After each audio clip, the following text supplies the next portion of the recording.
Bonjour. Aujourd'hui, j'ai envie de vous parler du masculin sacré. Et c'est très drôle parce que le masculin sacré, il est évidemment hyper connecté avec son féminin. Cet état de réceptivité, de disponibilité, d'écoute, de présence.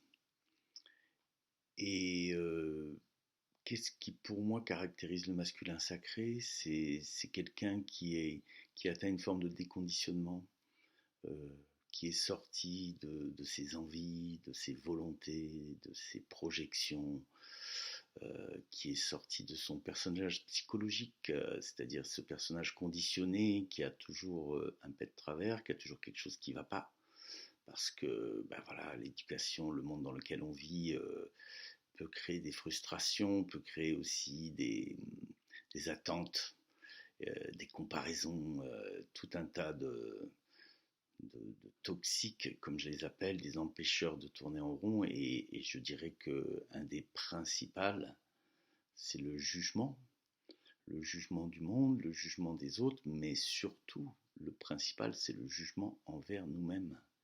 Et à partir du moment où on a identifié tous ces toxiques et où on a pris du temps pour les observer, parce que ça aussi, c'est une, je dirais, une des voies tantriques qui est celle du témoin, celui qui observe le toxique, mais qui ne s'identifie pas au toxique, juste qui le regarde et qui l'observe. Nous sommes tous des êtres humains en chemin, donc voilà, avoir de temps à autre des jugements ou des comparaisons ou des attentes, ok, mais c'est juste les voir en disant, ok, moi ça ne m'intéresse pas ou je le vis encore, mais voilà, j'ai envie d'aller vers autre chose.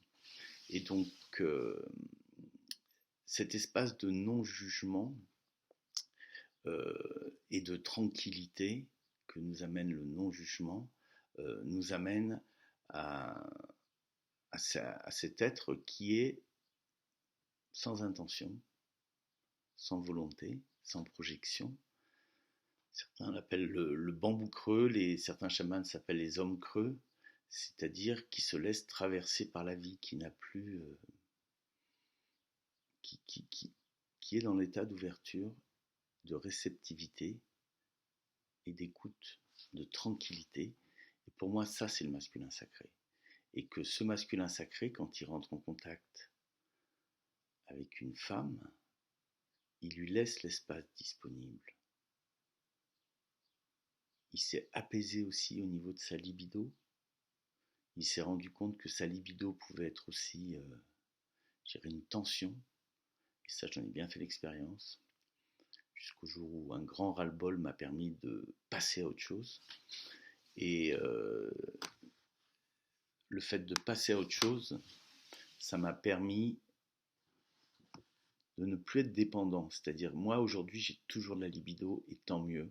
Et c'est une énergie vitale, une énergie de vie qui est respectable et qui est là, et tant mieux, parce que si elle n'était pas là, peut-être qu'il y aurait des bugs.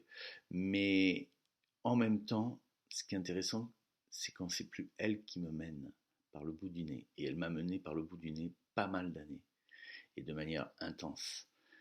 Mais qu'aujourd'hui, c'est moi qui lui dis, je peux m'apaiser vis-à-vis de cette libido, et que quand je rentre en contact, en relation avec une femme, c'est plus elle qui dicte le scénario, et que je peux connecter cet état de tranquillité qui me permet d'être dans l'ouverture, l'écoute et la réceptivité par rapport à l'autre, pour découvrir qui est l'autre, lui laisser de l'espace disponible. Voilà, pour moi c'est ça le masculin sacré. Merci.